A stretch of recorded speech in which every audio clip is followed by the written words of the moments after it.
Então esse aqui é o valor de T1 e ele deve ficar com um valor que convertido de hexadecimal, esse valor aí convertido de hexadecimal deve dar este valor.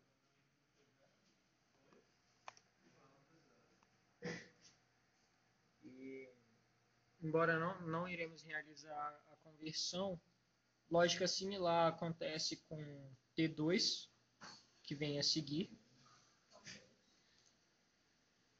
E 281 em hexadecimal corresponde a 461 decimal.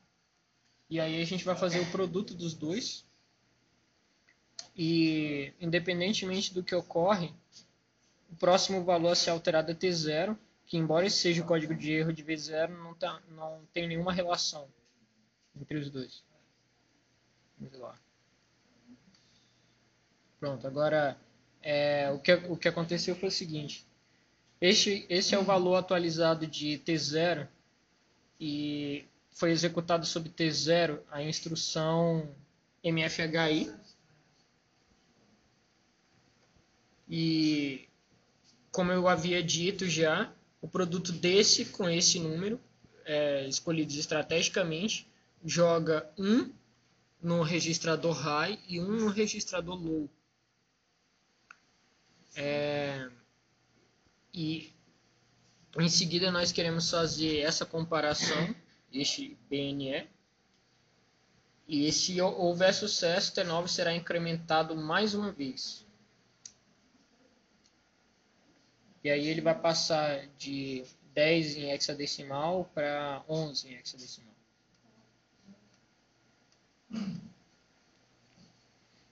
E novamente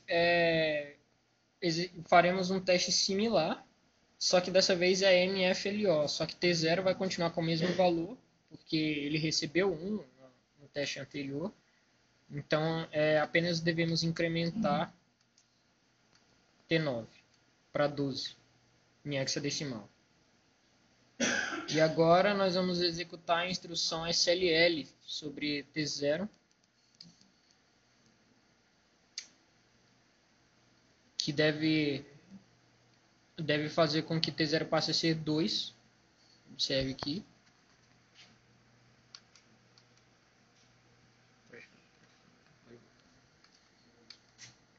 Porque 1 deslocado para a esquerda resultaria em 2.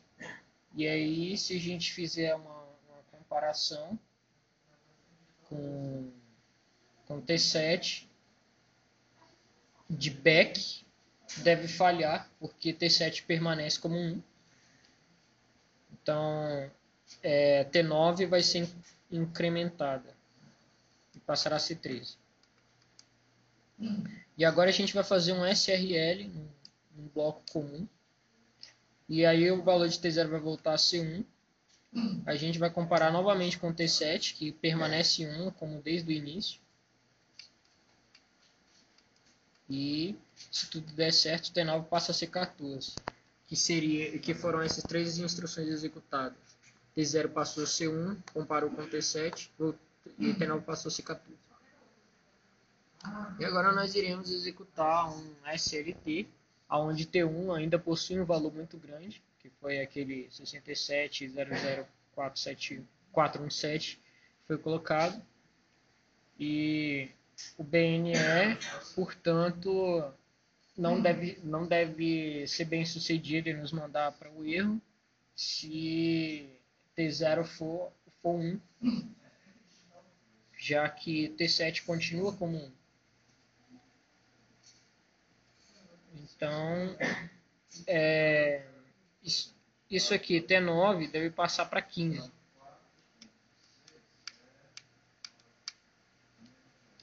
E aí, nós devemos então fazer algo antes do teste de SLTU. SLTU é esse valor, nós precisamos desse valor aqui no operando T1, que com sinal ele corresponde a isso e sem sinal ele corresponde a isso. São dois números extremos, bem grandes. E ele ainda corresponderia a menos zero em outra representação numérica. Então nós vamos mostrar agora T1 sendo carregado.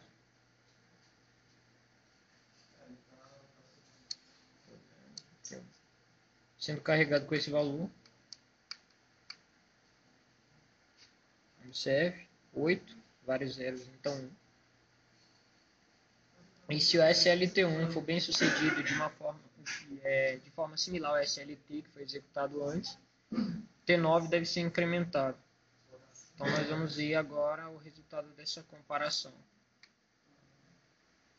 Assim, o teste de SLTU, portanto, considera sinal.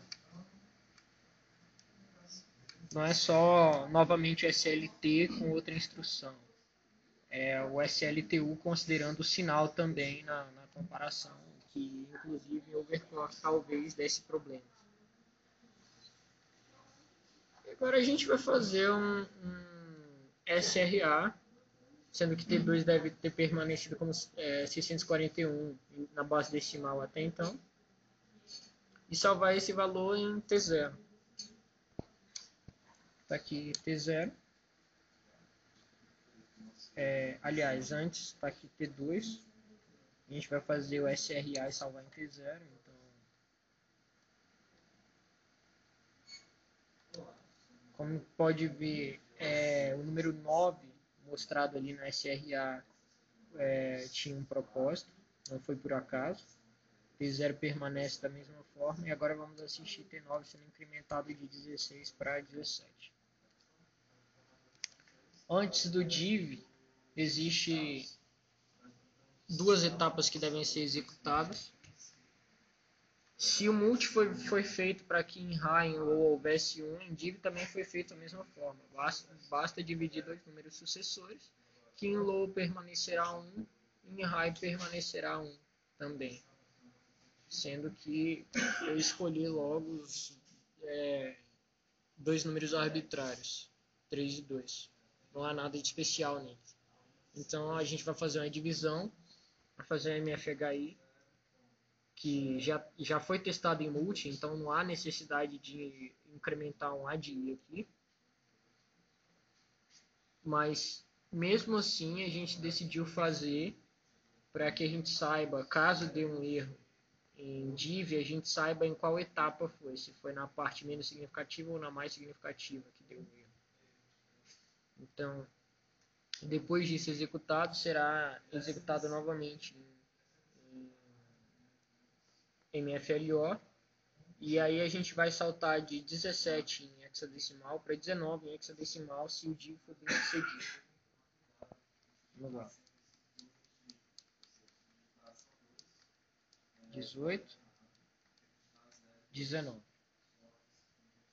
E agora, antes de testar o JR, nós precisamos fazer o carregamento para um registrador, endereço representado no label, e subtrair um determinado offset, porque o MIF Exporter considera o endereço que está no Mars. Este endereço aqui, que possui esses primeiros 3 dígitos em hexadecimal, diferente de 000. Então, isso significa que para uma arquitetura Harvard, que os endereços das instruções começam de tudo zero, ou mesmo para uma von Neumann, onde os endereços começam num offset diferente, de 004, o endereço do JR fica errado se for apenas carregado para o registrador que vai ser utilizado e não for feito um offset. Porque a gente fizer JRT1, a gente vai para uma área fora, bem distante da nossa memória de código, e aí a gente vai ficar executando NOPs infinitamente. Isso já foi testado. Então a gente vai só mostrar em T1 o que acontece. Tá aqui. T1 está com valor 3, passa até a memória, observe que ela não está offseteada, então a subtração vai offsetear essa memória. Lembrando que Isso faz com que a instrução subISE seja testada novamente aqui, e por isso que não há teste formal. Algumas instruções, como o BackBNE, não possuem teste formal, pelo simples fato de que o teste dela está implícito em outras, mas ela ainda está na nossa ISO. E agora a gente vai fazer JRT1. E se tudo der certo, T9 vai ser incrementada mais uma vez. E dessa vez ela vai passar para 1A. Aí, 1A. E agora a gente carregou menos 1 em T1. Melhor, a gente vai carregar, aliás, menos 1 em T1.